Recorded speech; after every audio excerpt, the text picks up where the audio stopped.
What is up, everybody? Welcome back to the Football Forecast. Welcome to episode 8 of the Football Forecast podcast. I'm your host, Austin, here with my co-host, Steve Killough. Hey guys, what's going on? And so today, like I said, episode 8 on Tuesday, September the 10th, 2019. A lot of news. Week 1 of the NFL has just passed. Week 2 of the college football season has just passed, and usually we've kind of been more college football centric these past 2 weeks, but it is week 2. There's really only 1 or 2 big games that really had any impact on college football this week. So a majority of this podcast is going to be about probably the NFL. There's a lot of narratives going around the NFL for week 1. A lot of crazy things happened week 1 that nobody really expected. And yes, we'll try to cover all those first, I guess, and then we'll move into college football towards the end and talk about the cool Texas-LSU matchup that we saw on Saturday, which is one of the best games of the year, probably. So, all right, let's get right into it. So, biggest news of the entire week. Sadly, since we have our podcast on Tuesday, we never get to the news when it, first breaks. We always have to kind of review everything, but if you're here watching this and you watch any football at all, you've already known that Antonio Brown has been released from the Raiders and signed to the Patriots for a 1-year deal. I believe it's $15 million, and he has a $20 million option, which can be voided by the Patriots. So basically means, if you act up, you're not going to get your $35 million that you were wanting to get at the Raiders anyway. This is a pretty big situation, and some people here only know the situation that he's on the Patriots, and not many people know, or many people do know, but there's some people that don't know what got to this in the first place. And we covered it in our last podcast. We can do a quick review over, what happened to AB. So first, he was on the Steelers. Everybody knows he's on the Steelers. He was a legendary Steelers wide receiver, right? And he's the face of the Steelers. And all of a sudden, he starts acting up with, his other wide receiver, Juju, and his quarterback, Big Ben. There's a bunch of arguments and just conflicts over there, and especially with his head coach, Mike Tomlin, his offensive coordinator, his QB coach, and all kinds of crazy things, and more specifics that I'm not going to include, but he pretty much got himself kicked out off the Steelers and traded to the Raiders. And then when he was at the Raiders, this guy, once he joined the Raiders, was absolutely insane. I mean, everybody was already saying, he's a clown. He's like how T.O. was back in the day and stuff like that, or like Randy Moss, kind of just a troublemaker type of guy. Diva. And, just a diva. And when he got to Oakland, it didn't get any better. It got worse. So the dude just, he did some crazy things on Instagram, said some stuff about Juju, just acting like a complete clown. And then eventually it got to a point about 3 weeks ago, I would say, probably a month ago, when the whole helmet thing happened. This is when it got really bad. So he burned his feet, or I should say froze his feet in a cryotherapy chamber. And then immediately after that, he starts complaining about his helmet, that he wants to use his old helmet from like 2011 or something like that, like the 2010s. He wants to use his old helmet from that era, which is not allowed in the NFL anymore because of safety hazards. They have to update their helmets regularly to to keep safety in the NFL, and he wanted to use his old one, so he started a whole thing about that, said he wouldn't play, all kinds of things like that. And after that is when it really started to go downhill. He came to his facility, came to practice, and asked to be released. Before that, he started an argument with his general manager, Mike Mayock, called him some derogatory racist remarks, apparently tried to throw hands with him, and then he punted a football across the field, some other things, just acting like a complete clown. That's really all it is in general. And then the Raiders released him per his request. $35 million is what he gave up to be released. Immediately after he was released, an exact hour later at 5:01 p.m., he was signed by the New England Patriots. And now this brings up a whole different argument that, I can't really, conclude here. But I'm pretty sure there's some tampering going on in that situation. Well, I mean, you have to wonder, and it wouldn't be the first time that they've been accused of that either. So exactly, it is the Patriots. They've had past troubles with the NFL and their policies and tampering with things like that. So it just kind of begs the question, is there something that Bill Belichick is involved with, or uh, Patriots front office is involved with? But that's a whole other argument. Really, what is kind of strange about this whole thing is why the Patriots would get him in the first place. They already have a ridiculously good wide receiver core, but we all know the real reasons because Bill Belichick loves to win. He does whatever it takes to win. He knows exactly what it takes to win. He wins every year. If he got AB, obviously this must mean he knows that he can keep AB under control. And we all know he can keep AB under control. He's Bill Belichick. He runs that place from top to bottom.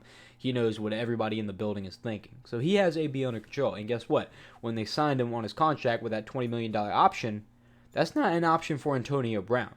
They can say it's an option for the player, but really what it is if you act up, you're not getting your $20 million. You can have $15 million, but you're the best wide receiver in football, with air quotes, and you're only getting $15 million for 1 year. So if you don't get that extra $20 million, that's going to make you really mad. So you're going to stay here with us. So that's kind of Bill's little plan here. He's going to try to keep him under control, try to keep him with the Patriots for a year and see how that goes. He thinks he can, calm him down and use him as a weapon to win another Super Bowl. So yeah, that's the situation with AB. And now all NFL fans are just praying that somebody in the AFC can take Tom Brady out, take Patriots out, take AB out, whatever. Just keep them from going back to the Super Bowl. So that's the situation. Biggest news in all of football. Everybody's been talking about it for the past week. I mean, really the question that it begs is how good are the Patriots going to be with Antonio Brown? And honestly, to me, that's a stupid question. We already know how good the Patriots are. They seem like they're already doing okay without him. Exactly, so that's what I'm saying. It's just such a bad question. They're already doing great without him. Yeah. They've won how many Super Bowls without Antonio Brown? So how much of an impact is he really going to have here? Well, don't know. I mean, you don't know how well he's going to fit into their system, and and you got a group of guys who've been basically going through summer workouts and through fall camp and everything together, and been building relationships, building team chemistry. Is he going to be able to fall in line and be able to help the team, or is he going to be a disruption like he was the last two teams he played for? And you got to think in a team like the Patriots, even that it's run so well by Bill Belichick, you got to think that he's going to cause a little bit of conflict, even if he's not directly, trying to aggravate anybody. I mean, he's a receiver, like you said, summer camps and everything. These players are all going through those off-season OTAs, summer camps, things like that. And then a guy gets here out of nowhere that is going to be running snaps on Sunday for the Patriots. So, yeah, but I don't really anticipate him causing any problem with the Patriots. He's going to an organization that's won 6 Super Bowls since Belichick's been there. Belichick is a no-nonsense type of coach. You got one of the most respected players in the league in Tom Brady that he's going to have to work with.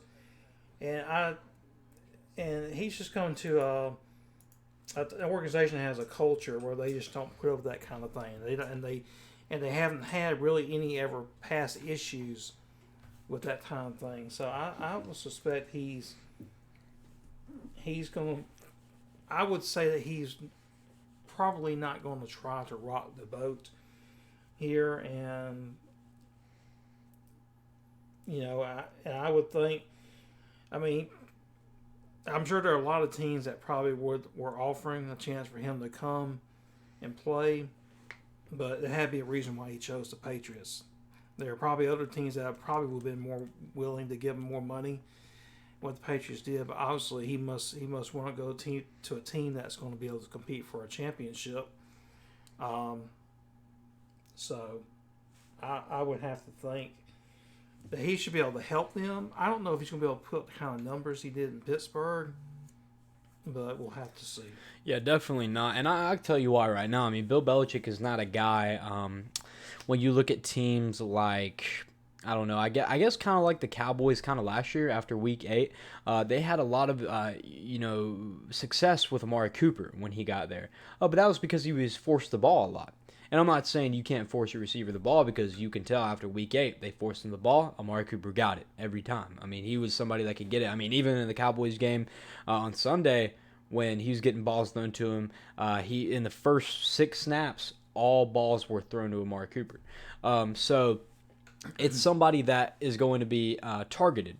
And a lot of teams in the NFL try to target a certain wide receiver, try to force passes to a certain wide receiver. Bill Belichick is the opposite of that. He'll have guys there that can get open and make plays, but he's not going to target anybody. Instead, really the offense relies on Tom Brady and, who's going to get open and these little dump passes and things like that. And not because Tom Brady doesn't want to take shots, but because he's an experienced quarterback. He's the best quarterback of all time, as much as it pains me to say, but he's the best quarterback of all time, not because he takes deep shots, not because he looks flashy, but because he knows what it takes to win. And, throwing, 95-yard deep runs to Julio Jones is not what it takes to win. It takes first downs. It takes chunk by chunk first downs, which is what he does. And Antonio Brown is really just another weapon to get everybody else open, to get guys like James White, Sony Michel, Damian Harris open, to get Julian Edelman open, to get Demaryius Thomas, if he was still there, open.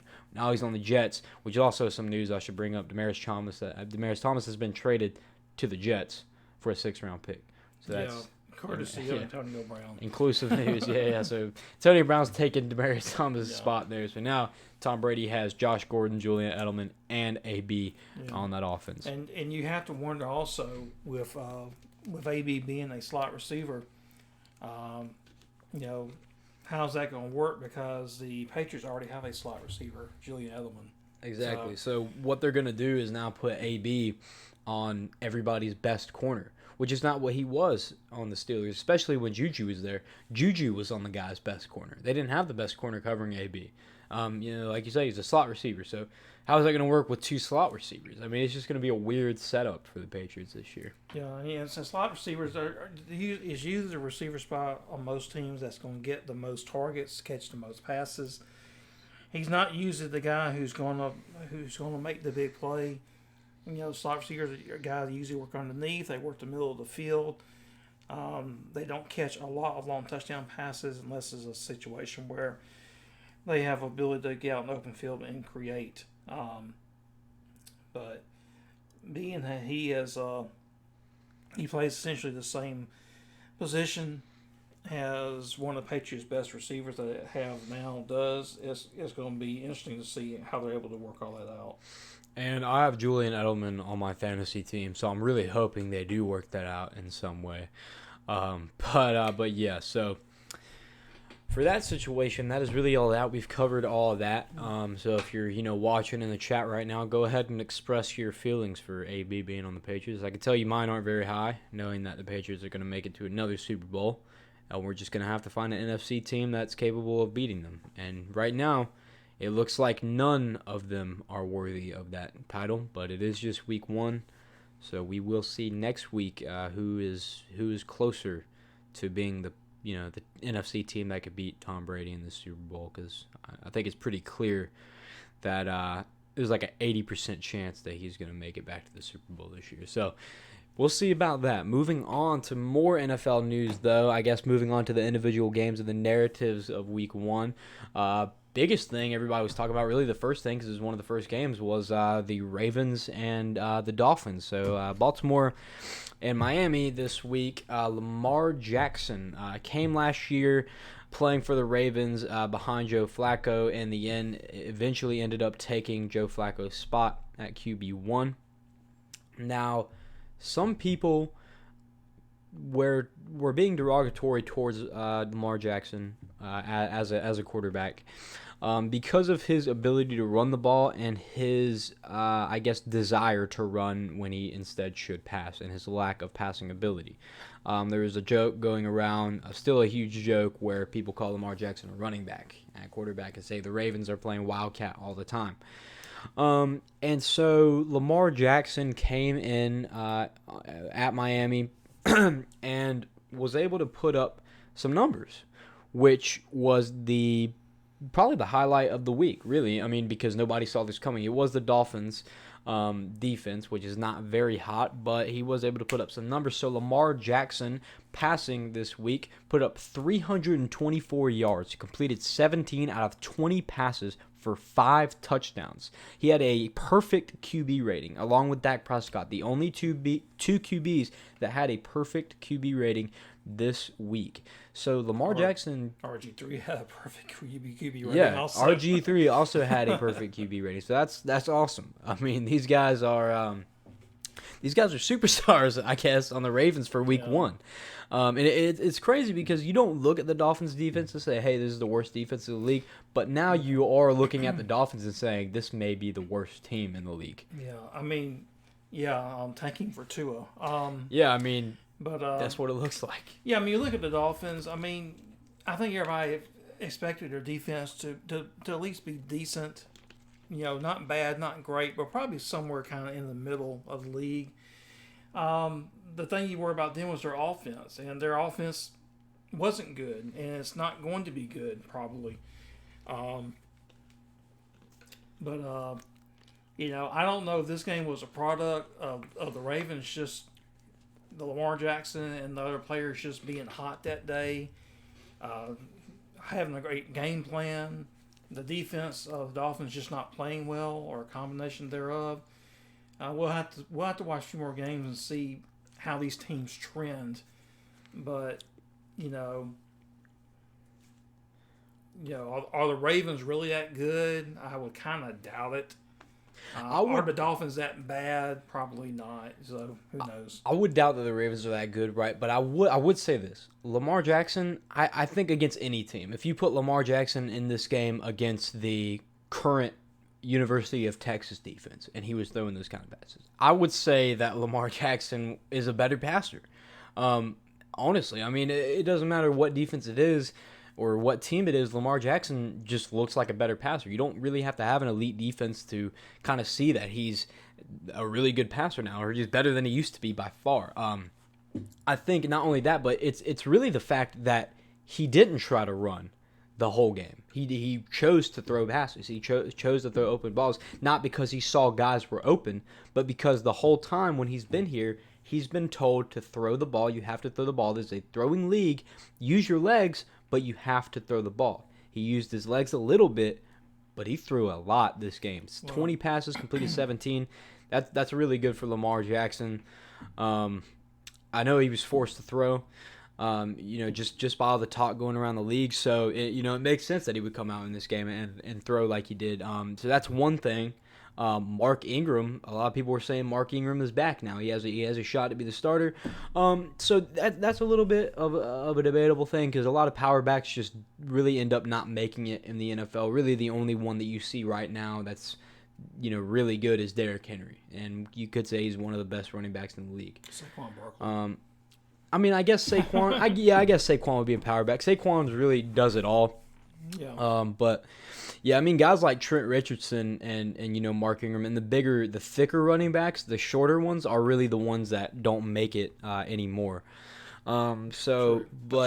It was really good to see Mark Ingram come back, because I mean he's a really favored guy in the NFL. He's a exciting personality, exciting explosive player to watch. Got a good stiff arm.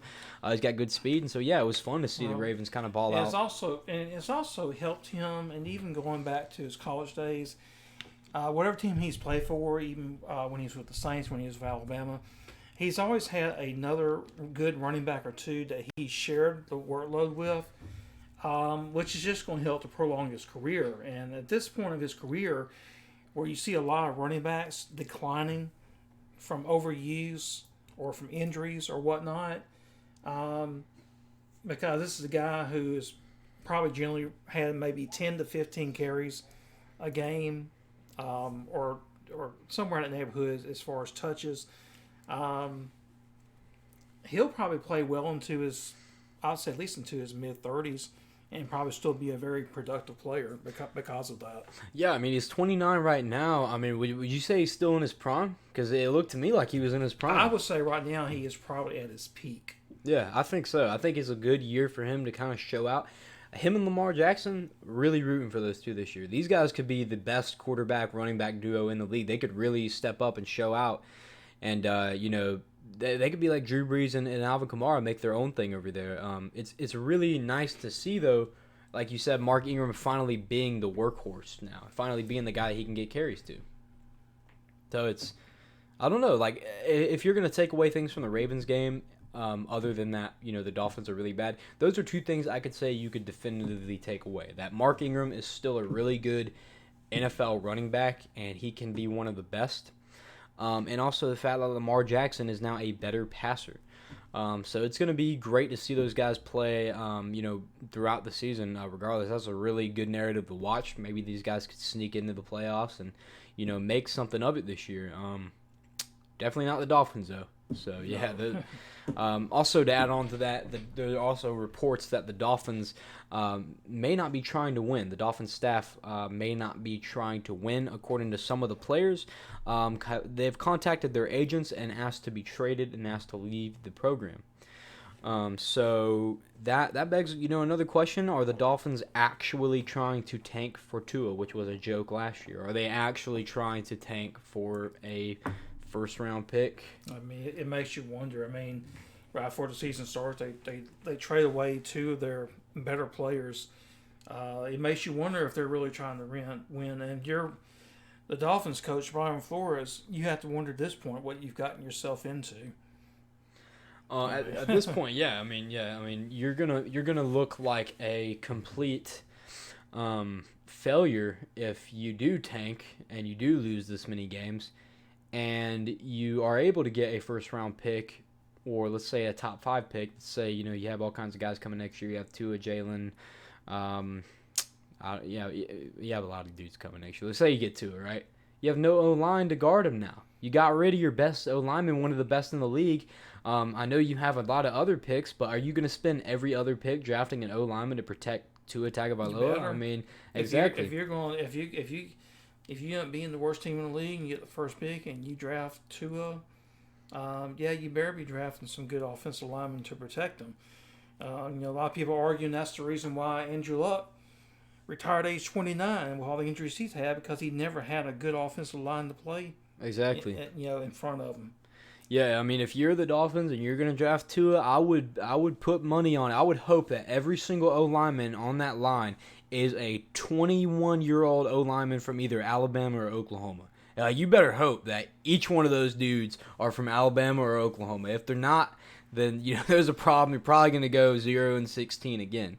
So if they really are tanking for Tua, which is not like it's not a terrible idea, you have to play it very, very smart. Teams have done it before. Teams have tanked before. Teams in NFL and also in NBA and Major League Baseball have been doing this for years, where they trade away their good players. They try to accumulate draft picks, try to fill teams with lesser talented players in hopes of accumulating draft picks and drafting good young players and trying to build a team that can get you in the playoffs and hopefully eventually compete for championships. You look at the NBA, the 76ers have been doing that for a few years now, and for 3 or 4 years they were one of the very worst teams in the NBA, and now they're one of the best teams in their conference in the NBA. And if you look at some of the other teams, Astros in baseball, they had, I think at one point they had 3 straight 100-loss seasons, but eventually they drafted well. They stockpiled their system with prospects that they had traded for, and now they're one of the very best teams in baseball. They've won one World Series, and they got a decent chance of winning another one this year. In the NFL, you have several examples of the same thing happening. So yeah. I mean, it like I said, it wouldn't be a bad idea, but you gotta play it very, very safe. Like, I mean, I know it sounds like a joke, but every other pick has to be an O-lineman. You have no O-line. Not only that, but you don't have any wide receivers either. You have King and Drake, who's somebody that, Tua could throw to, or Jalen could throw to, whoever they get. But you really need some O-linemen. You really need some wide receivers. You really need, a little bit more depth on your D-line and your linebackers. And I don't know. Those are all things that can be fixed, and those are all things that can be overlooked by getting a quarterback like Jalen Hurts or Tua Tagovailoa. Those are all things that could be fixed or overlooked, but I think the biggest thing is just finding protection for whoever you're going to get, and we're assuming right now that they are tanking, which it looks like they are. It hasn't been, obviously they're not going to come out and confirm it. They've said they're trying to win, but when you have players asking to be traded because they're hearing rumors that they're trying to tank, you have to kind of go ahead and say, okay, the Dolphins are trying to tank. They're trying to tank for Tua or Jalen or whoever it may be. So yeah, I mean, if you look at the Dolphins roster, I mean, they've got some decent players on their team, but they, at least on the offensive side, they don't have any, I would say, really good players. They got guys who are serviceable. You got some receivers who you can run out there and they're going to catch you a few passes and do some good things here and there. You got Ryan Fitzpatrick, who's a decent quarterback, but he's kind of up and down. Sometimes you might get the guy who, like he had a couple games last year where he threw for over 400 yards, or you might get the guy who might throw 3 or 4 picks in the game. You just never know. He's just kind of up and down.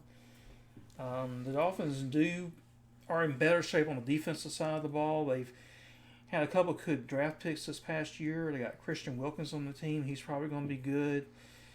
You got Minka Fitzpatrick, who's a really good defensive back. Already proved himself as one of the best free safeties in the league. And you got a couple of our players there as well.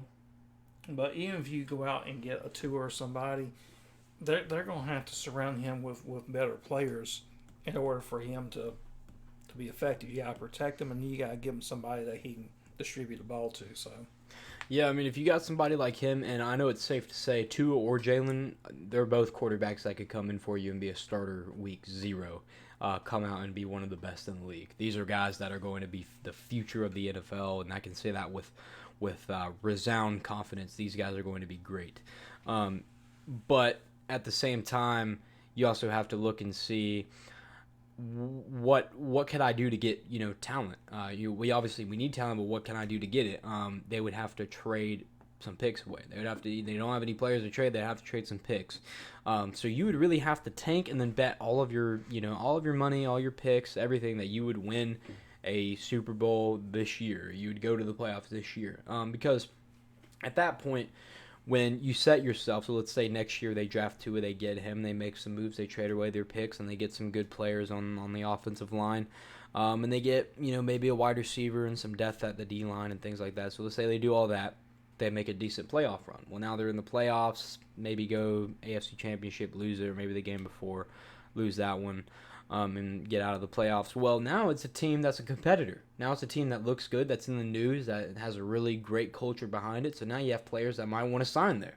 So you've done your job. So if the Dolphins are going to do that, that's the way to do it. They're going to have to really gamble on this 2020 season, and they're going to have to say, yeah, we're going to win a Super Bowl this season, even if they don't fully, win it. Even if they know that they're not going to be able to fully win it. They have to next year say, with all this talent that we're going to get from this draft, from what we did last year when we tanked, we're going to win a Super Bowl. We're going to go to the Super Bowl. We're going to go to the playoffs, have a playoff run, and create a culture where players actually want to come there. So in the future, they can make a winning roster, a deep, talentful roster. That was the Ravens and Dolphins. Forgot to mention the score. Ravens beat the Dolphins 59-10. Dolphins got completely blown out by Lamar Jackson, who can actually pass now. So that was a great game. Didn't get to watch much of that one, but great game nonetheless.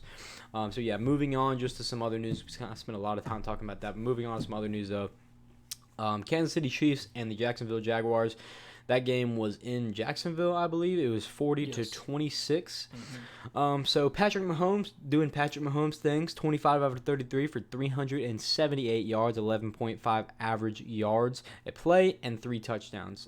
0 sacks on Pat Mahomes, which is kind of crazy when you look at the Kansas City O-line. Not one of the best O-lines, but Jags defense is really, really good. So Kind of crazy there. They weren't able to get any pressure or anything on defense really at all. Pat didn't really have a 100% perfect QB rating, but he did do very, very well. He did miss a wide open touchdown to Travis Kelce, which was pretty funny because he tried to no-look pass again, and he wasn't able to complete it, so did drop that one. Sammy Watkins, though, the star wide receiver of this week, caught 9 receptions for 198 yards, 22 average yards of play, 3 touchdowns. That's pretty good for Sammy Watkins, the leader on fantasy this week. But the biggest news that came out of this game was Nick Foles' injury. He injured his clavicle, I believe, right? Like his bone on the, like, kind of like the armpit type of thing, like right here, I'm pretty sure, like a collarbone type thing. Yeah. Well, did it say he was out 6 to 8 weeks? Yeah.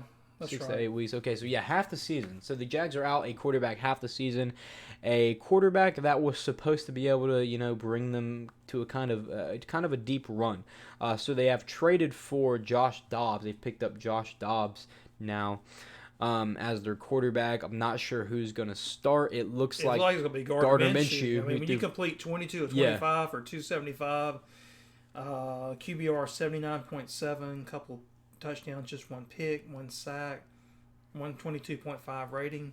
I think I'd just go with Gardner Minshew. Yeah, I mean, I've never really heard this dude's name before. I'm not gonna lie. Yeah, he's a guy who's a graduate transfer. He went from East Carolina to Washington State.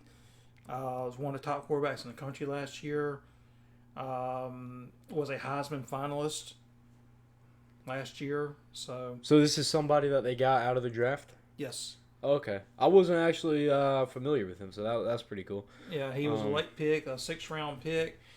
But 22 out of 25 for somebody that's a rookie is really, really good against the Chiefs. It's hard to do any better than that. So, I actually didn't know that before, coming into this podcast that they had a... either, so. Yeah, I'm not sure why people are digging the Jags right now. What's the word? Just jabbing the Jaguars right now for, those injuries, because Gardner Minshew looks like he could be a franchise quarterback for the Jaguars. I mean, I don't know, one game, but... He's a guy, I would say, he's kind of a Baker Mayfield type. I mean, he probably doesn't have the arm strength of Baker Mayfield, but he's got the presence. He's got the moxie. He's got a little swag to him. He's a guy that can come in, He understands what it's like to play. Well, what is needed to play quarterback and be successful. He's got good field awareness, good pocket presence. He just looks like a guy who's going to be successful in the league. So. Well, that's really good for Jaguars fans. I actually honestly didn't know after Nick Foles' injury that they had somebody that was going to be able to, be their quarterback for a while.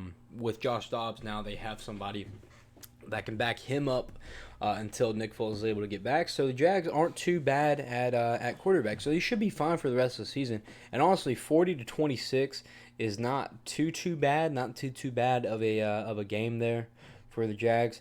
It is first week. Obviously, some things are going to happen. The main thing I was surprised about was that Sammy Watkins was able to completely burn Jalen Ramsey this week. And also, too, Tyreek Hill was injured for the Chiefs, and he's going to be out for a few weeks. So yeah, Tyreek Hill, one of the fastest wide receivers in the NFL out. So that's terrible for the Chiefs as well.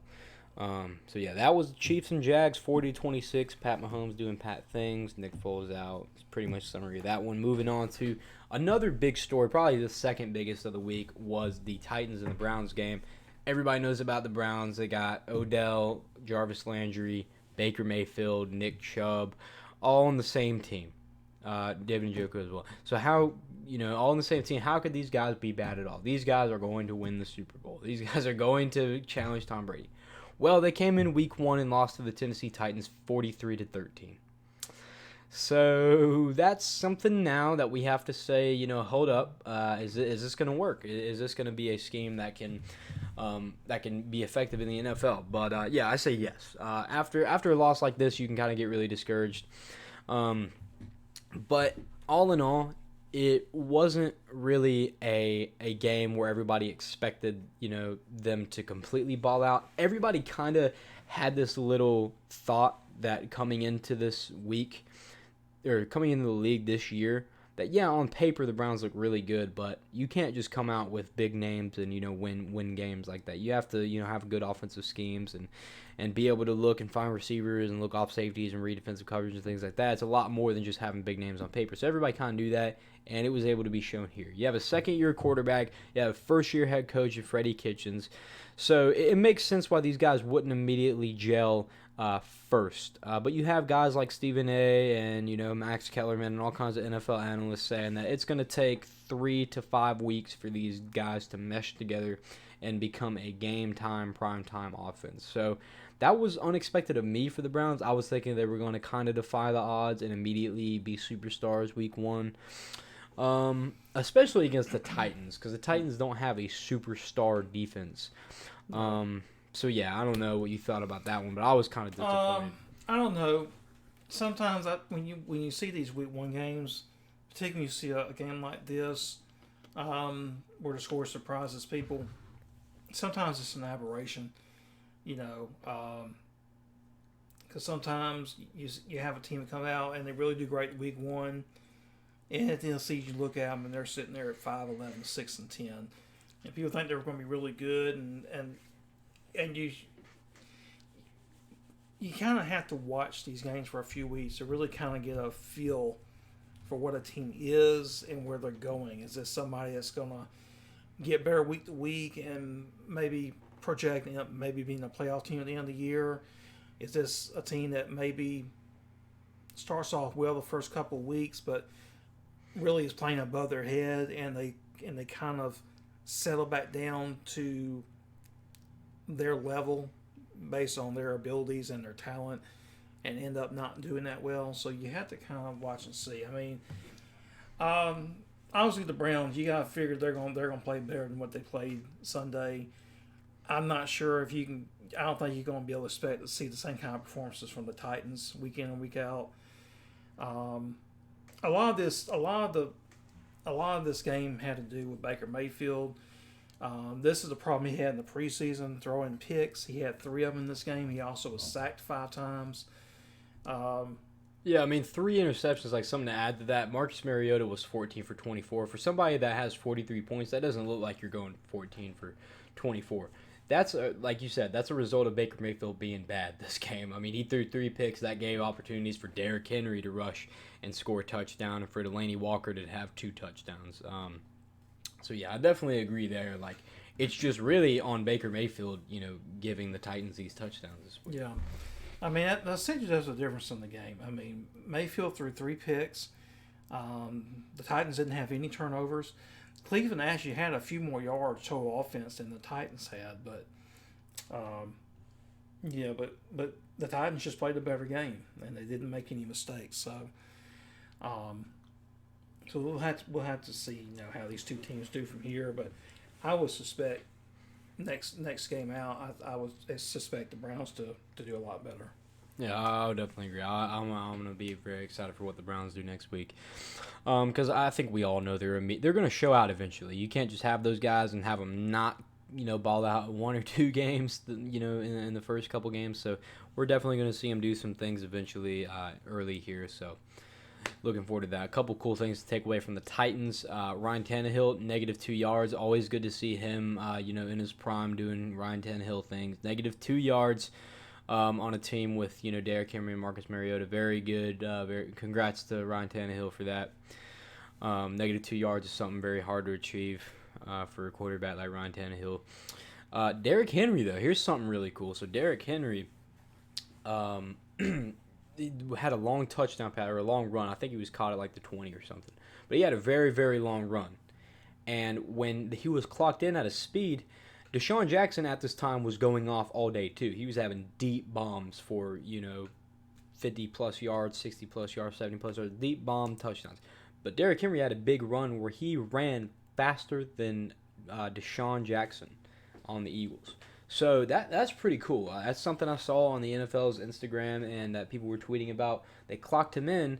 I forgot exactly what speed, but it was faster than Deshaun Jackson. So Derrick Henry's a mover. He goes fast. And when you watch videos of him, he looks like he's really slow because he's so big, but he's taking big strides. The dude is so fast. It's unfair. He's like a cheat code. Yeah, it takes him a few steps to get going, but he's deceptively fast. He really, I mean, that's why he was able to do so much last year. That 199-yard touchdown, that was insane. And he's going to do it again this year. Definitely, like, if somebody's overlooked on fantasy, it's probably Derrick Henry. A lot of people don't like getting power backs, but I would definitely pick him up if he's on your waivers. Definitely pick up Derrick Henry reminds me a lot of Eric Dickerson when he played. Both really big, tall, strong guys. And big frame, just able to get in there. and you watch these guys play when they're running the ball, they don't really look like they're going that fast. But these guys, both of them are really faster than what it looked like, and when it really shows when they get into the open field when people are chasing them, you can really tell that they're moving downfield pretty well. But he I was just thinking about that. He does remind me of Eric Dickerson, same type of back, and and a guy who is capable when he gets in the open field of breaking long runs like that. Yeah, just overall, a very good running back. It's awesome to see him, still as a Titans guy, still as a franchise guy for the Titans, because he's always been one of the best. I mean, he's just really, really good. Moving on to another game. This will probably be our last NFL game. I don't want to really get into all of them. I'll get into two more, right? So we'll talk about the game last night. One of the games last night. So the Saints and the Texans. That game last night was absolutely mind-blowing, and here's why, right? So it didn't honestly matter until the last 50 seconds of the game. But in the last 50 seconds of the game, forget the actual score. I honestly wish I had it up here because it kind of creates the moment for you. But in the last about 50 seconds of the game, what you had here was Deshaun Jackson had 50 seconds to come back and basically get into a position to win the game. It was 21-27. 50 seconds left. Deshaun Watson comes out, and as a third year quarterback third year, right? This would be a third year quarterback. Yeah. Comes out and has to beat the Saints. He has to come out and have this lead against the Saints, and he has 50 seconds to do it, and he has one timeout, I believe. In two plays, Deshaun Watson passes up the field for 75 yards. The last play to Kenny Stills for 37 yards for a touchdown, leading 28-27. They ended up losing this game. They had 37 seconds left. Drew Brees marched up the field for a field goal, 28-27. Immediately became 28-30 Saints for the walk-off field goal by Will Lutz. So, regardless, I don't even care about that score. After Deshaun Watson's drive, I could have turned off the TV. It wouldn't have mattered because Deshaun Watson right now, I will say right here, not to make myself sound biased or anything. I think I've done a pretty good job of being unbiased when it comes to this. I am an Alabama fan, so you can understand how I feel about Deshaun Watson. But after last night, I really love this guy. I mean, I really, really love Deshaun Watson. This guy is the future of the NFL. He is the next Aaron Rodgers, the next Andrew Luck, the next, whoever you want to name, Drew Brees, whatever. This guy is it. Deshaun Watson is that guy. He was making plays that nobody would have thought. He has a great attitude, a leadership capability, an ability to run the football, an ability to jump with the football, pass the most, incredible, beautiful passes you've ever seen. He's a game manager. He understands everything. You saw it on that drive with a 2-yard play, even though he didn't really have to use much game managing there because he just chucked it down 2 plays and was able to score. He's got insane talent, just an insane amount of talent, probably some of the best since Pat Mahomes in the league. So this guy's just going to be, a superstar. He's literally going to be the future, and it looks like he's kind of like a rookie because we haven't seen much out of him. He was out his entire first year almost, right. So we really haven't seen a good bit of him out with the injury last year. So we haven't seen a lot. He came out this year and he balled out against the Saints. It's week 1. He balled out against the Saints. So it's going to be amazing to see what he does the rest of this year. Really excited to see him ball out. That was a great game. I hate the Saints so much. I'm so glad that he was able to give them a little bit of a challenge, even though he didn't win. Also, I really don't like I really have a bias against DeAndre Hopkins because people say he's better than Julio Jones. I really don't think he is. But last night, I saw DeAndre Hopkins completely flip and bust open a Saints corner like it was nothing on an interception. So I was very happy about that. So yeah, in general, that game was really nice. Love seeing Deshaun Watson ball out. Great quarterback, great game, all in all. And yeah, so we'll get into one last NFL game, then we'll kind of transition to college football for like the last 15 minutes. Okay. So yeah, just like a minute kind of review here. Raiders and Broncos also last night. Just want to touch on this. One thing I saw, Derek Carr this year, look for him as one of the best quarterbacks right now. Look for Derek Carr as somebody on fantasy you want to put on. The guy was 22 for 26 for 259 yards, averaged 10 yards per snap with 1 touchdown. That's somebody you're going to want to look at this year for real, especially with a guy like Josh Jacobs, who had 23 carries, 85 yards, 3.7 average yards per carry, which is just enough to be a starting running back in the NFL, somebody that can get touchdowns, and he got 2 touchdowns. And he also caught a 28-yard pass, I believe, so the dude has hands, which means Derek Carr can get the ball to him in the air and can hand it off. Jacobs is going to be special. I mean, everybody's saying this, and, like I said, I'm an Alabama fan, but this guy's going to be special. Raiders fans are saying he's going to be special. AFC guys are saying he's going to be special. He's going to be great. Jacobs is going to be one of the top running backs. He's going to be, in the top 3 this year. I guarantee it. Really just great, game out of him. Just really great to come in as a rookie and do these type of things. We all know, we've all heard his story 1,000 times. He was sleeping, 10 years ago, was sleeping in a car, for, waking up in the morning for high school practice, while his dad stood guard outside his car, making sure nobody was to rob him or disturb him or whatever. Really great story out of Josh Jacobs here. He comes out, he's able to do these type of numbers.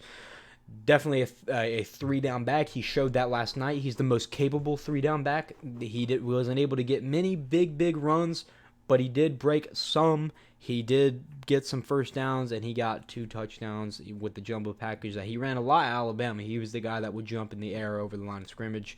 So very good out of Josh Jacobs. That was a great game that I felt I needed to cover. The Broncos got absolutely exposed last night, and I'm glad they did. I hate Joe Flacco. He was 21 out of 31 for 268 yards, 8.6 average yards, and 1 touchdown. Very glad he had a bad game. By NFL standards, that's a bad game. Joe Flacco is number 1, he's a bad quarterback, lost his job to a rookie. Number 2 is he's the worst leader the NFL has ever seen. Out of any guy that's ever been in the NFL, Joe Flacco is the worst leader we've ever seen. I could take guys like Terrell Owens and say that he's a better leader than Joe Flacco is. I mean, I could name about 10 quarterbacks, that were like 8th round picks that are better than, Joe Flacco. So, yeah. Terrible quarterback. Glad he did bad. Really do not like Joe Flacco after what he said about Drew Lock and things like that. Phillip Lindsay was able to go off a little bit, but the Denver Broncos are going to be a pretty bad team offensively this year. Defensively, they're probably going to carry. They were able to get a little bit of stoppage on the Raiders a couple times. With a mind like John Gruden, it's really hard to stop him. Broncos were able to do it a couple times. So, yeah, good for the Broncos. Sucks for Joe Flacco. I'm glad he's doing terrible right now. So, yeah, I hope he was able to find a new team to screw up. So, yeah, that's one thing. All right, so moving on from that, we'll go into college football real quick. I just want to mention one more thing before we go on to college football. I was looking forward to the games that's coming up week 2 NFL. I see we got the Bucks and the Panthers playing Thursday night. It's gonna be a big, conference game, big divisional game. That could be an interesting game. Got a couple of really good games on Sunday. A couple of rivalry games. You got the Vikings at the Packers. It's gonna be good at Lambeau. That should be a good one. Aaron Rodgers has another chance to ball out. You also got the Cowboys at the Redskins. Case Keenum did really well his first game. Amari Cooper did really great, and Dak Prescott did really good his first game. That could be a really good game. That's going to be a great matchup. That could be the best game of the upcoming weekend. Definitely. You got the Chiefs at the Raiders. That'll be interesting. Definitely. Can the Raiders defense hold the Chiefs offense in check? Yeah, 2 explosive offenses there with Josh Jacobs being a 3-down back and things like 3-down back and things like that. Yeah. It's going to be explosive. Got the Saints at the Rams. It's going to be really good. Like I said, that should be a lot of points scored in that one, you would think. Probably the 2 best offenses of the league. Question is, can Jared Goff stand up to a team like the Saints again? Yeah. So. And last of all, next Monday night we have the Browns playing at the Jets. We all know that was a good game last year at the beginning of the season because that's a special game for the Browns. That's when Baker Mayfield came out and replaced his starter and got the starting job when he led the whole team. So let's see if this is the time where instead of becoming the starter, now he becomes the franchise guy. Now he becomes the leader. So. And I think that could be a good game. You got two good young quarterbacks playing in that one. Both teams have some new players, star players, notable players. So that'll be interesting. And I mentioned that because if you look back at Monday Night Football, the very first Monday Night Football game was played right after the AFL-NFL merger in 1970.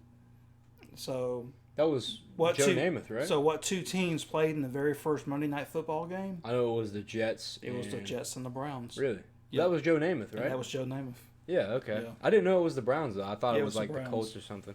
Okay, that's pretty cool. I mean, that's actually really cool. Yeah, I think the Browns won that game. I believe the score was 31-21. I might be wrong about the score, but I'm pretty sure the Browns won that game. Well, that'll definitely be a great game. The Jets' defense is really good. It's almost like Bears level defense. C.J. Mosley having the best defensive player game this weekend with a pick six immediately right off the bat, and you got Quentin Williams on there. You also got the new look offense with Le'Veon Bell and Sam Darnold, so that's going to be a really good one. But the Browns, on paper look really good, so that's going to be a great matchup. Yeah, I agree. That's all I got on that. All right, that's all for NFL. So we only got like 8 minutes left for our hour podcast, but honestly, we can extend. Yeah, we can extend because we don't really have any problem. So we'll take that up. Exactly, we'll be the judge of that. We'll be our time judge. So not really much to talk about in college football, to be completely honest. There's a couple things though, a couple big things. Number one, we've heard Texas is back. Right, we've heard that multiple times since last year. We've heard Texas is back, especially they're sort of back when they beat Georgia. We've heard that. I say no. I say LSU is back, and when I say LSU is back, I don't mean LSU is back. I mean LSU's offense is back, as if it has ever been there before. Bringing in guys like Joe Brady from the Saints has brought in a spread offense for LSU. And now they have shown they can be in the top offenses in college football. They can be right there with Oklahoma. They can be right there with Alabama, right there with Jake Fromm. And at Georgia, Joe Burrow this week. I wrote a whole report on Joe Burrow because I just love the way this dude played. This guy looked like Tom Brady this week, and I'm not even joking. This guy was a complete game manager. Let me go ahead and get into my entire Joe Burrow rant, right? So this guy is not my Heisman favorite, right? I'll say that right off the bat. He should be, though. And here's why, right? So this was the first time... He's in the top 4 or 5 right now. Definitely, yeah. He's not my favorite, but he should be my favorite. But yeah, I mean, this is the first time I've seen him play, and I was astonished. So some context for people that aren't really informed with college football. Both of these teams are supposed to be DBU. LSU, we're SEC fans, so we know LSU as DBU. For the most part, we know they're probably number one. They're always number one. You got guys like Tyrann Mathieu, Patrick Peterson. Their corners, DBs, they're all really good. They're DBU. Texas came last year, said they were DBU. They came this year and said they were DBU again with their shirt that said there's only one DBU. And we immediately saw that wasn't the case. Neither of these teams look like DBU this week, but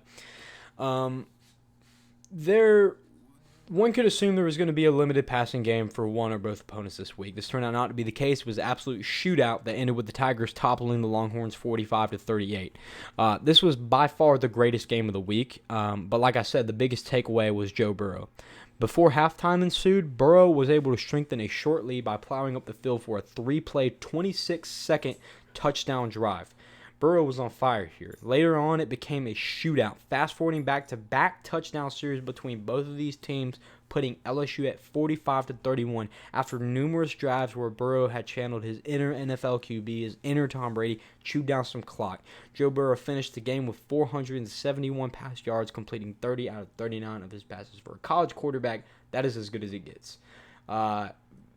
almost breaking 500 yards in an LSU offense. If you compare that with an LSU defense, which granted wasn't very good this week, maybe it was just some mismatches going on there with Texas, but still, LSU, any SEC defense, really, if you compare that with the SEC defense, like LSU's defense especially, that's going to win you some games. That's going to get them into the playoffs if they continue doing that.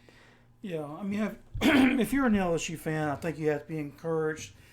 For a long time, the fans have been wanting the team to open up the offense to be a little more modern, be a more of a passing threat, so teams couldn't stack them up in the running game. So I think with the start they gotten off this year, I think you have to be very encouraged. Offensively, they're definitely going in the right direction. I would have to curb my enthusiasm on LSU's offense just a tad, because I'm just not sure how good defense or Texas defense is. Yeah, and we don't know how good it is against a real like SEC type of defense, like a Georgia or like an Alabama or somebody like that. I guess when Texas plays Oklahoma in a couple weeks or so, I guess we'll actually find out how good their defense really is. But I would kind of hold my reservation on that. I do think LSU is good. Yeah. I don't know if they're as good as they showed against Texas Saturday, so we'll have to wait and see. Yeah, I mean, regardless if like that was a question I've been faced a lot, especially on Twitter. I expressed my admiration for Joe Burrow this week a lot on Twitter, and I was met with a lot of Alabama, Georgia, the guys, and even Big 12 dudes saying, they haven't faced a real defense yet and things like that. But regardless of what defense you face, if you're a college quarterback, especially when you're playing a team like Texas, 471 yards, 30 out of 39 passes, I mean, completed, that's really good. For Joe Burrow, though, we still don't know how the rest of their offense is going to match up against, other defenses, SEC defenses. But we do know that Joe Burrow, regardless, is a really good quarterback. He's really good. He's an NFL-looking caliber quarterback. He appears to be very improved, yes. So that's something that, we got to look forward to. And, Bama fans, Georgia fans, got to look out for meeting the SEC championship, because it's going to be scary. Joe Burrow is a guy that can put the ball wherever he needs to. When you look at guys like Jalen Hurts, which is personally my Heisman favorite, you look at guys like him, and really the passes he throws, not because he's a bad QB, but just because the system that he's in, he throws passes that are uncontested. Passes that wide receivers that get open, routes that get open, he's able to move out of the pocket and throw. Joe Burrow drops back 3 yards and was able to nail a dot to somebody that's wide open, have his receivers moss somebody, or he's just able to plant it over the back shoulder of the DB and get it in there. So that's why I think this guy is, out of talent-wise, one of the best, and then probably in the top 2 or 3 out of the entire country, really. I mean, I would put, Tua, Trevor, and Joe Burrow if we were ranking quarterbacks from a place where, can we get it into guys' hands? Are we like Tom Brady, or are we talking about like Mike Vick, like a electric type of quarterback? Because we all know the type of people that win the Heismans are the Lamar Jacksons, the Baker Mayfield, the rowdy guys, the ones that can not only can they score points, they can lead a team, they can do all kinds of stuff. And that's going to be Jalen Hurts. That's the guy that can do that. But from a quarterback perspective, a guy that's going to be a true game manager, like he showed on his drive before halftime. He was able to stop the clock and all kinds of things and be able to score real quick. And in one of his last drives, he was able to run out the clock. He told his guys don't go out of bounds, don't go out of bounds, all kinds of things. Was wanting to take sacks, not throw it away, trying to run the clock out. He's a guy that we're going to see be improve as the season goes along, and he's a guy that wants to win. He's a competitor. He'll do what it takes to win. Like a Tom Brady, Drew Brees type of guy. He's a quarterback that wants to win. He's not going to put on a show for you. He's not going to run out. You do a 30-yard drop back and run out to his right sideline and throw it 50 yards deep to Oklahoma has like CeeDee Lamb. They're not going to do that. They're going to put passes there that they know they can make. Run really good routes. Try to get the box spread out really wide so they can run the ball. And I don't know how that's going to work against the SEC defense. It's probably not going to work out very well for other positions on that field. But Joe Burrow looks really good. That was my biggest takeaway all week. I mean, this is a guy that now I'm going to look at every week just for fun. This guy's going to be really good. I'm really excited to see what he does the rest of the season. So So yeah, that was that game. I mean, that was a good one. That was a really good one. That's going to be one of the best of the year. Yeah, I mean, that was easily the best game. Well, I'll say that was definitely the best game of the whole weekend, and certainly the highest profile game of the weekend. You had some other notable games as well. Also, we could talk about Auburn getting challenged by Tulane. Is one thing. Yeah, and Auburn, their offense is it's a work in progress, and it's going to be. You're breaking in a true freshman quarterback. It's going to take time. You're going to have some growing pains. Auburn luckily has they got a couple more games that they can kind of get their quarterback Bo Nix more comfortable with the offense. And I think people are underestimating how good Tulane is. People think, oh, well, it's Tulane. And they saw the score and say, well, Auburn really just didn't play that good. Well, Auburn didn't play a bad game. Their defense played very well. Offense wasn't that bad. They didn't have a lot of turnovers. It's not that they didn't take care of the ball. It's not that they had a lot of penalties or anything. I think Tulane's defense played better and was better than probably what people expected. Auburn's quarterback play in offense is not anywhere it needs to be. So we'll have to see how their offense progresses going forward in the season. But they are going to have to get better when they run up later on the year and they're playing LSU, Georgia, Alabama, and those teams. Their offense is going to have to be better. Otherwise, they probably won't win any of those games. So I think that's just unanimous. Everybody's been saying the exact same thing, and for good reason. It all relies on this guy, Bo Nix, this Auburn legend, Bo Nix. It all relies on this guy. This guy can do it. He's shown the arm strength. He's shown the talent. He's shown everything that he can do it. But he's got to kind of channel his inner SEC quarterback. He's got to, be a game manager. He's got to be like Greg McElroy, AJ McCarron, Jake Fromm even at this point. Somebody that knows what it takes to win, not take the big plays and things like that. He showed that against Oregon. He wanted to make a lot of big plays, make a lot of big throws.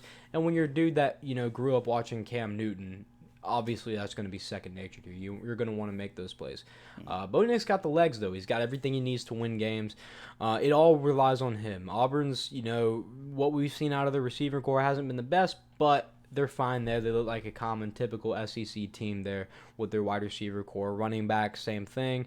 Whitlow had 23 carries for 96 yards and a touchdown, which is not too good, but typical out of an Auburn offense that's going to sit there and rush the ball all day, but especially when you have a guy like Bo Nix. Like I said, it relies on him if they want to get better. This guy is going to have to show out, and he's going to have to play like an above-average true freshman. A freshman's going to play.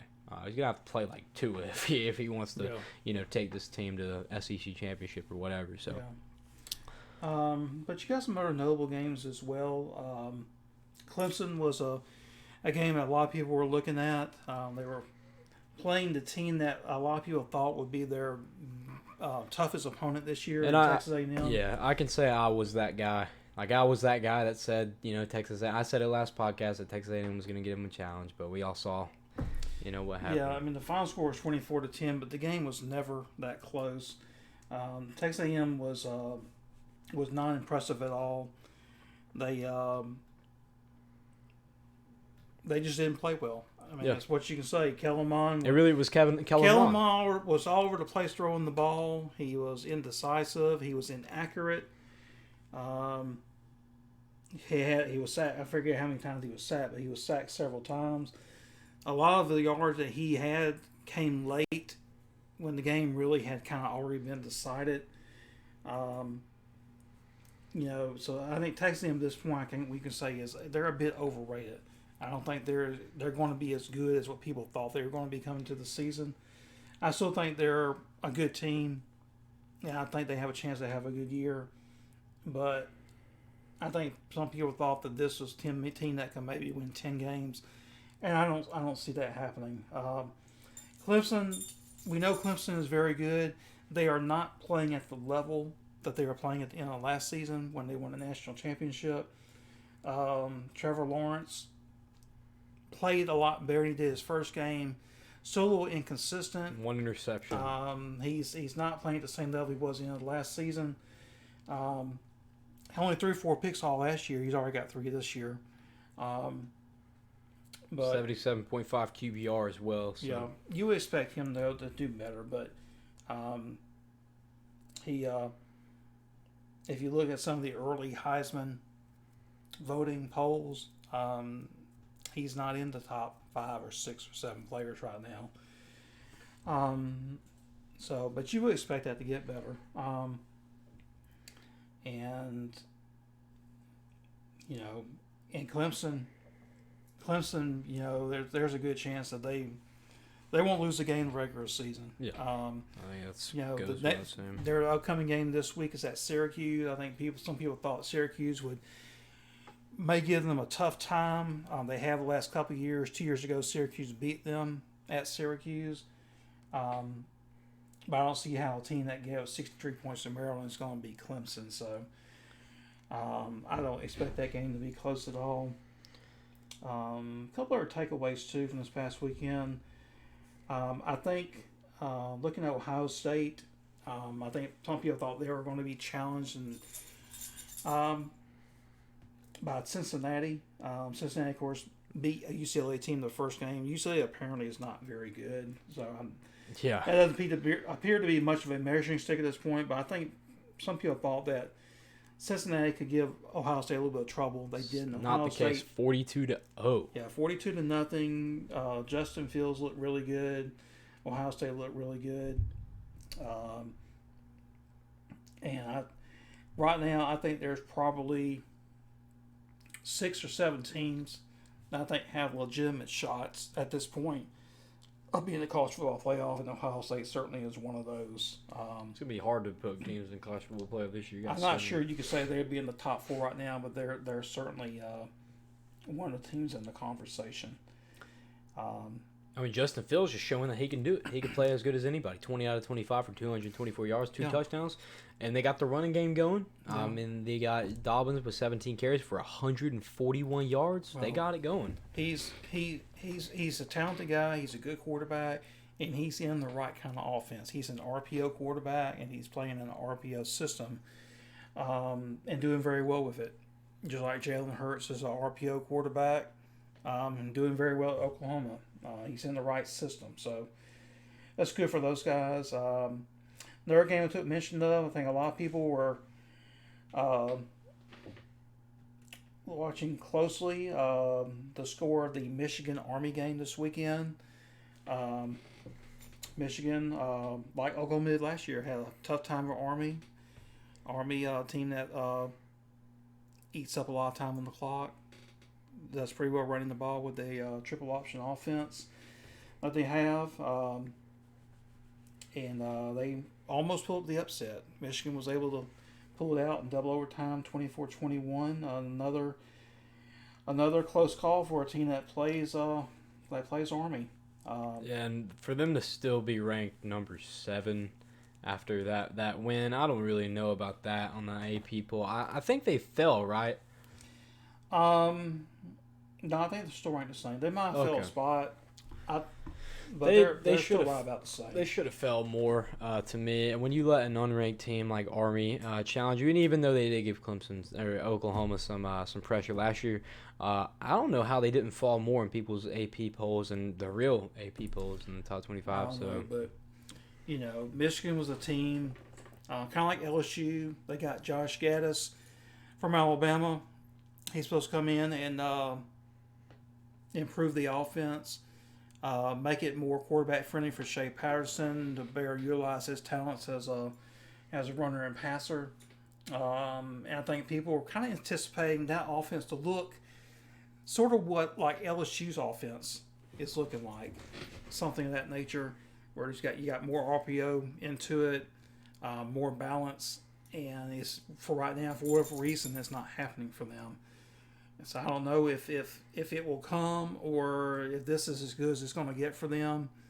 But at this point, some people are talking about Michigan as being continue our college football playoff, but looking the way they've had to look the first 2 games, they're not. Unless they start getting a lot better. So. Definitely, especially after that type of game. I mean, you get crucified for not, beating a team soundly in college football, and that's just another example. They will not be in the playoff this year playing like that. No. So yeah. What about the FSU game? Cover that one? Yeah, if we want to start talking about the teams, with coaches on the hot seat, we can start with Florida State. Congratulations for pulling out a 1-point win. Overtime win over La Monroe, 45-44.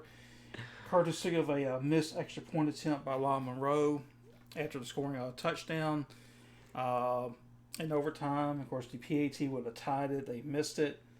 So congratulations to Willie Taggart for winning his first game of the season. You get the feeling after, if you're a Florida State fan watching that game, you're not happy. Even though your team won the game, Florida State, again, is, they have a big lead in this game, just like they did against Boise State. They let their team come back. They lost last week. This week they were lucky and won. But yeah, there are a lot. I don't know of anybody that's happy with Willie Taggart right now. Don't expect Willie Taggart to be having a job this time next year anywhere, and I don't mean at FSU. I mean anywhere. I mean, this guy has shown complete and utter failure ever since the war with a team like Florida State. I just don't understand how you go from a ranked team to this monstrosity. Well, I do understand. It's the leaving of Jimbo Fisher. But with the addition of Willie Taggart, you should have some wins under your belt. Not the case here. Florida State showing that Willie Taggart just can't get the job done consistently. So. Well, in all fairness, though, too, when Jimbo Fisher left and went to Texas A&M, the program was already in a decline, and Willie Taggart has done nothing to stop that program from declining. I don't know at what point they're going to hit rock bottom, if they have, or if it's going to get worse from here. I don't think anybody knows, but I don't see how you can have any confidence in that coaching staff at this point. When the majority of the teams that you play on your schedule, you got more depth and more talent than, and it doesn't show up on the field, and you're losing to what I would say lesser teams. That's all got to go back to coaching. So yeah, I mean, put it on anything. I mean, Willie Taggart just can't do anything to get that team rolling, and is going to pay for it later on during the season. So yeah, that was that game. That's upsetting for FSU fans. And while we're talking about coaching on the hot seat, what about Tennessee? Yeah, so I want everybody here that's an Alabama fan, anybody watching this or recording, to go ahead and raise your hand if you were one of the fans that thought Jeremy Pruitt was going to take over Nick Saban when Nick Saban was gone. Go ahead and raise your hand right now if you're one of those Alabama fans. And if you are, I need you to probably delete your Twitter account, delete your YouTube account, and things like that. Yeah, because by the way, it won't be Dabo Swinney either. So. Yeah, so we don't know who it's going to be. It's definitely not going to be these two dudes. It's definitely not going to be Jeremy Pruitt. I don't know if he's going to ever have a job again after what he's done at Tennessee. I don't understand what's going on. I really don't. You ask anybody, you ask even Paul Feinbaum, he has no idea what's going on over there. Jeremy Pruitt just can't get the job done. So I don't have any comment on that, really. I don't know what to talk about. I don't know what to put that on. Jeremy Pruitt should have had the job done at Tennessee. Both of these games should have been blowouts, and he couldn't have done both. I don't understand what's happened or where Tennessee has gone scheme wise or anything about that team, but they are not even close to where they should be right now, and are looking at like a FSU type team right now. Yeah, and the bad thing too about Tennessee, if you look at them, you look at their upcoming schedule for the next few weeks, they should win this coming Saturday. They're hosting Chattanooga. Well, they should. They should win that game. But then after that, then the next week they're playing at Florida. They got Georgia, Mississippi State, and then they're at Alabama. Um, this is a Tennessee team that may very well end up starting the season 1-5, and after that, who knows?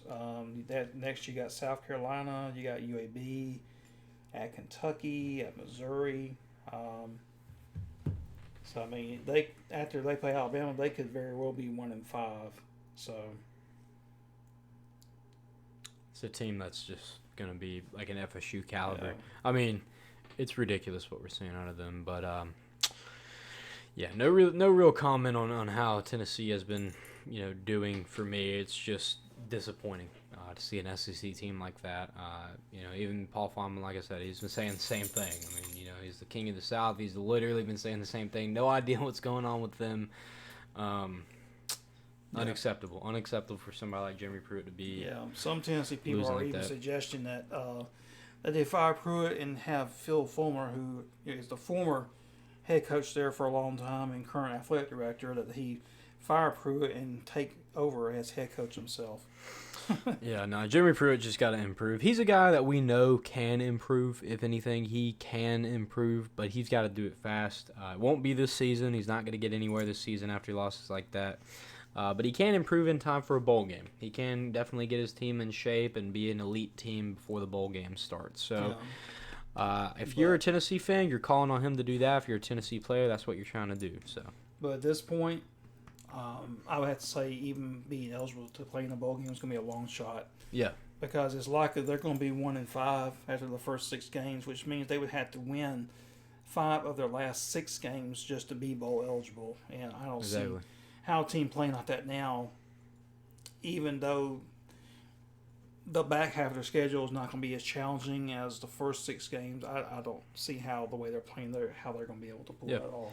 When you're in those first 6 games right now, when you're in those games against tough SEC teams, out of conference teams, what you're going to have to do is, number one, stay out of injuries. That's the most important thing. You're going to have to keep you guys from getting injuries. You already suck, so might as well, start cycling players. That's what FSU's doing at running back and things like that. You're going to have to start cycling players around, stop these injuries from occurring. Number 2 is you're going to have to find something to take away. This is the biggest thing that everybody overlooks. When Nick Saban loses to a big team like Clemson, it's not like, oh, okay, we move on. No. It's not you move on. They can say you move on, but no, there's always something to take away no matter how you lose. That's what Jeremy Pruitt's going to have to do. He's going to have to find something to take away, and while he's getting his ass beat in these next 5 weeks, he's going to have to take every single beating and apply that to his team to be able to take these last 5 games or last 6 games and make them winnable, make these games where now he has a good, tough SEC team, obviously not as good as LSU, Georgia, Alabama, whatever, Florida, obviously not as good as them, but he has a tougher SEC team that has been strengthened by these losses. It's just something he's going to have to do. I think he can do it personally. I'm not going to sit here and just completely hate on Jeremy Pruitt. I'm just saying that it's unacceptable what he's done. So he's going to have to repent for this. He's going to have to work very, very hard at, taking away things from each of these games. Every single unit's going to have to work. D-line, O-line, wide receiver, running back, everybody's going to have something to take away from these games. They're going to have to play their hardest, stay away from injuries, try to be able to be eligible for a bowl. That's the ultimate goal. So, good luck to Jeremy Pruitt. Good luck to Tennessee. Not a team that we particularly hate in the SEC, but a team that is very disappointing right now, especially when now is the age where people are saying the SEC is not the toughest anymore. It's very disappointing to see that happen when you're trying to fight for your spot as the best conference. So, yeah, disappointing this weekend. Yeah. Couple of things real quick I want to mention. Couple of teams that have kind of stood out through the first couple of weeks. Looking at North Carolina, I don't think people were really expecting very much for them. Of course, Mac Brown came back to North Carolina as a coach. Coached there earlier in his career, then left and went to Texas, was at Texas for a long time. He's come back to North Carolina. Of course, they beat Miami this past weekend, 28-25. North Carolina's off to a 2-0 start. People really chiding South Carolina for losing that opening game to the Tar Heels. And all of a sudden that loss doesn't look so bad for South Carolina. North Carolina's off to a 2-0 start. And I believe they got let's see, who are they playing this week? I know with that injury, I don't even know. We did cover that injury last North week. Carolina's got a game coming up this upcoming Friday. They're playing at Wake Forest. So, I mean, they got a decent shot to start off the season 3-0. And also, too, one other mention, UCLA. Of course, a lot of people were excited. UCLA fans were excited when Chip Kelly signed on to be their head coach. They had done pretty well under Jim Moore for a few years. The last couple of years, they really tailed off. Of course, Moore got fired. Chip Kelly came on. People really thought that he was going to make them a team that was going to be able to at least compete for Pac-12 conference championships. Kind of put the program back on the map, per se. But last year they went 3-9. I think people were expecting more this year, but so far they're off to an 0-2 start. They did not look very good losing to Cincinnati the first game, and then here this past Saturday they lose to San Diego State.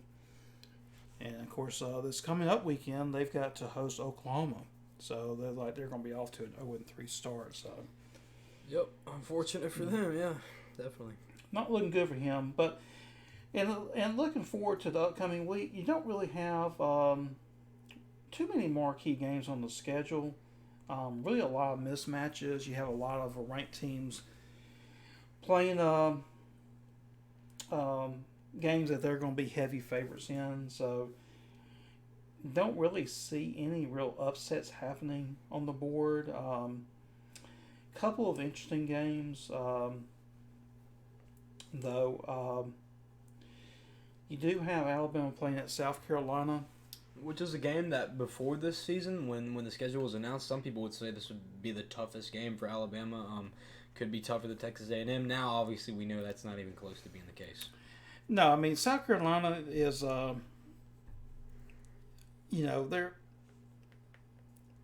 not a bad team. I wouldn't say they're a good team. I would say they're relatively mediocre in this the gray point. area right now. Currently. Yeah, I mean, and losing their quarterback doesn't hurt. The replacement quarterback Ryan Helinski did very well this past Saturday, but you have to consider who they were playing as well. Playing Coastal Carolina is a lot different than going against Alabama's defense. And granted, it's not a vintage Alabama defense, but it's still a pretty good Alabama defense, even if you consider the freshmen that they're having to play. Shane that's Lee. still a pretty respectable defense they're going to put out there. And Alabama right now is about a 25-point favorite in that game. I'm not sure if they'll cover that, but Alabama should win that game comfortably. So I'm not anticipating any upsets there. And you do, like I say, we do mention Oklahoma playing at UCLA. Two big name schools, although like I said, UCLA right now is not very good. That's probably going to end up being a blowout, I would think. But like I said, you don't really have any marquee games on the schedule much this week. I think you're going to see a lot of mismatches, probably a lot of blowouts.